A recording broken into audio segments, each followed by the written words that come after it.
You realize how many death investigations end with momentary loss of situational awareness? If you did, it'd probably break your hearts because all these people out here dying and getting hurt just because they're not seeing little specific indicators of fear or some type of bad situation happening right in front of them.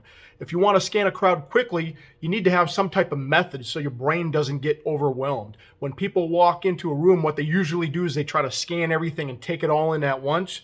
And what happens is your brain gets overwhelmed. You only get given, like, let's say, a certain amount of attention currency when you wake up in the morning. And if you walk around all day, every day, spending your attention currency on things that don't really matter, that can get you in a pretty bad situation. So you need a method to speed up your decision making. What I like to call is the O.C.E. method, overt, covert, and exits. And I taught this method to one of my students back in the day, and he's a police officer, and he emailed me and he told me a great story about he was at an air show with a bunch of planes landing. He was there to protect the people. You had the stands over here watching all the planes happen. And he noticed a very strange observation using this O.C.E. method. He goes by the two porta potties that are there, and there's two guys servicing them. One guy has a hose. He's doing what he has to. And the other guy is standing there with his camera in the middle of his chest, his phone, videotaping and kind of dancing on one foot back to the next. He's like, wow, that's strange. Maybe he's watching the aircrafts land. And he watches them for a little bit more and he realizes he's not paying attention to the aircrafts. He's watching the crowd. He's videotaping the crowd.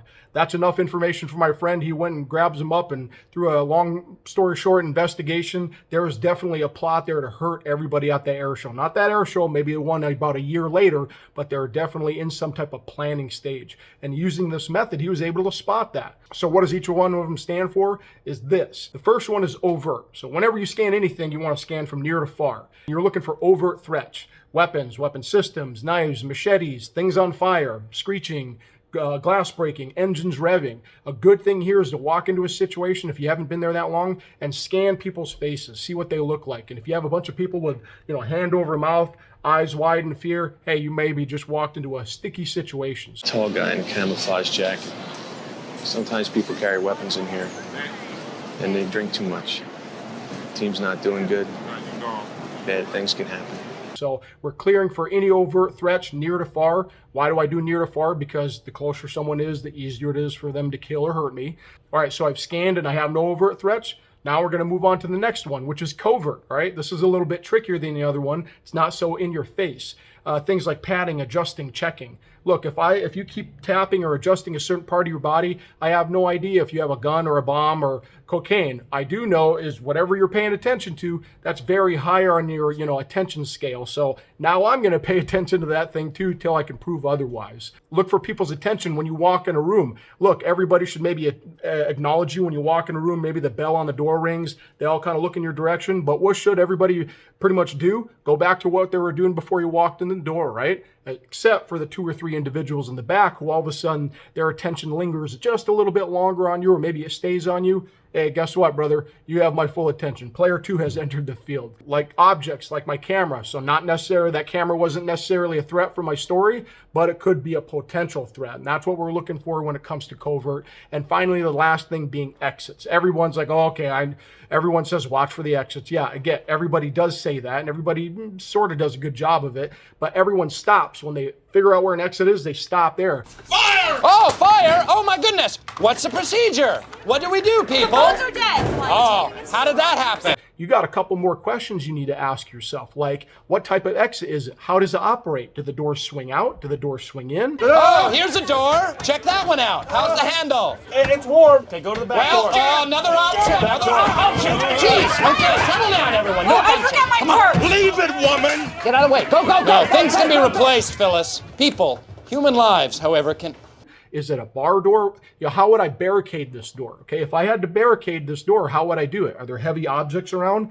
Can I whip my belt off and just jam it in that thing to jam it? All good questions you ask yourself. When it comes to the barricade,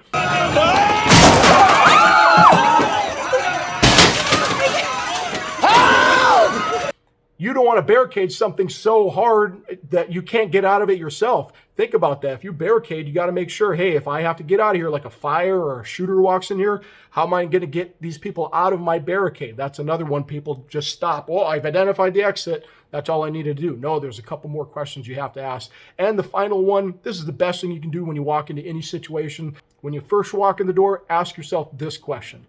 If a fire just like bloomed up right in the middle of this setting and this context in this room, where would everybody go? What would everybody do? Wow, probably 90% of the crowd's going to go running for that main exit right there.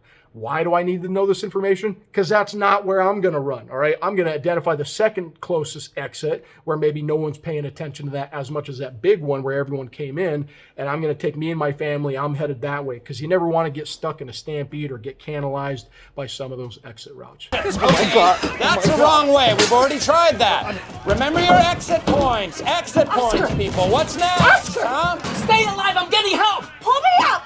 Save Bandit! Hey, if you like what I'm putting down, if you like the O.C.E method, go ahead and hit that like and drop a comment in here, see what your thoughts are on this video. And if you want more of these tips and tricks on situational awareness, hit that subscribe button and hit that alert bell, and I'll keep them coming.